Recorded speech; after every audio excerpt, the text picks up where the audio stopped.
गड आला पण सिंह गेला. संध्याकाळची वेळ होती. आईसाहेब आपल्या वाड्याच्या सज्जातून बाहेर बघत उभ्या होत्या.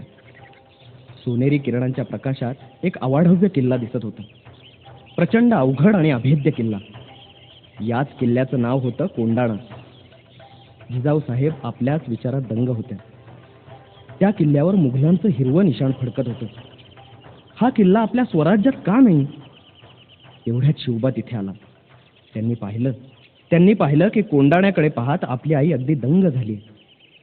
त्यांनी तिच्या मनातला विचार ओळखला आणि शिवबा म्हणाला, आईसाहेब काय आहे आपल्या मनात? आईसाहेब म्हणाल्या, या किल्ल्यावरचं हिरवं निशाण आम्हाला बोचतंय.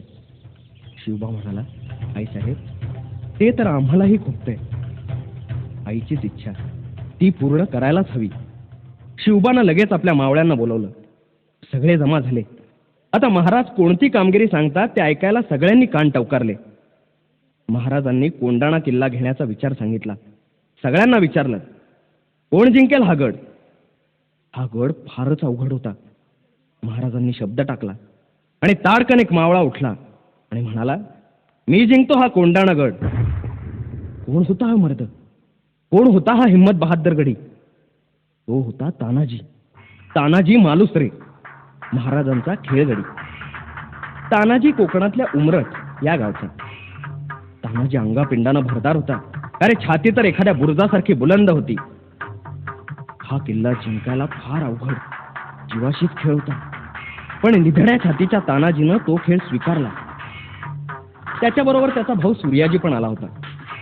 तानाजी आणि सूर्याजी अगदी राम लक्ष्मणासारखे भाऊ होते. खरं म्हणजे तानाजी आपल्या मुलाच्या रायबाच्या लग्नाचं आमंत्रण करायला आला होता. शिवबा म्हणाला, मग हे काम मी दुसऱ्या कोणाला तरी सांगतो. तेव्हा ताडकन तानाजी उठला आणि महाराजांना म्हणाला, आधी लगीन कोंडाण्याचं, नंतर माझ्या रायबाचं. तानाजीनं स्वराज्यासाठी आपल्या मुलाचं लग्नही बाजूला ठेवलं. शिवाजी महाराजांचं स्वराज्याचं काम हे पहिल्यांदा करायचं, हा त्याचा बाणा. मग मध्यरात्रीच्या वेळेला तानाजी आपल्या 500 मावळ्यांना घेऊन निघाला. आभाळात चांदण्या लुकलुकत होत्या. गडाजवळ गुडस्प अंधार पडला होता. पावलं न वाजवता धक्क तानाजी आणि 500 मावळे गडाखालच्या दरीत जमा झाले. गडाचा किल्लेदार उदयभान नावाचा राजपूत सरदार होता.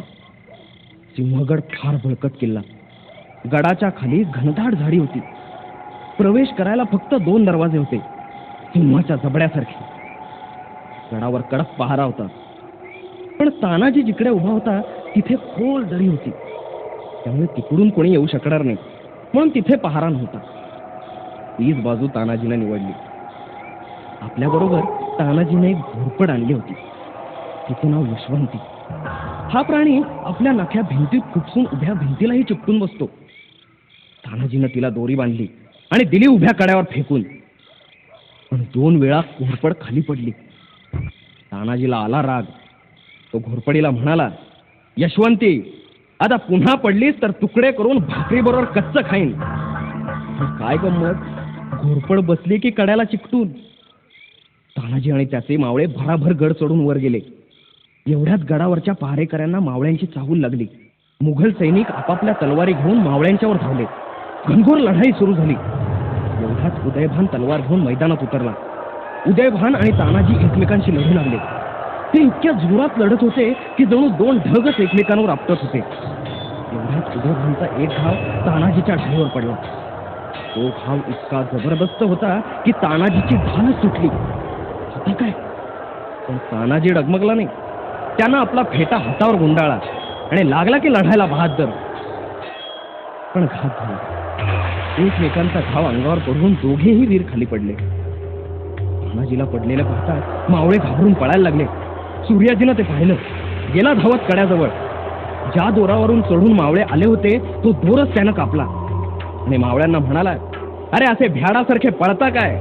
आता महाराजांना काय आपलं पराभूत काळं तोंड दाखवा? गड जिंकून दाखवा. आपल्या आईचं दूध प्यायला असाल तर फिरा माघारी. आणि दुप्पट वेगानं मावळे परत फिरले.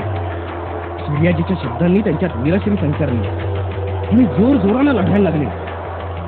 बघता बघता मुघल पळायला लागले आणि मावळे विजयी झाले. शिवाजी महाराज आपल्या महालातून कोंडाण्याकडे पाहत उभे होते. एवढ्यात महाराजांना गडावर आग पेटलेली दिसली. महाराजांना बातमी कळली. गड स्वराज्यात आला, मावळे जिंकले. कारण तशी खूणच ठरली होती. गड जिंकला रे जिंकला की तेथली गवताची गंज पेटवायची. दुसऱ्या दिवशी सूर्याजी विजयाची बातमी सांगायला महालात आला. पण बरोबर तानाजी नव्हता. महाराजांनी अधीरपणे विचारलं, कुठे आहे माझा तानाजी? सूर्याजीच्या डोळ्यात पाणी आलं. महाराज महाराज शत्रूशी लढता लढता आपला तान्हा स्वर्गात गेला. महाराजांना धक्का बसला. महाराजांना काही सुचेना. शिवबा म्हणाला, अरे अरे माझा तानाजी गेला. गड आला पण माझा सिंह मात्र गेला.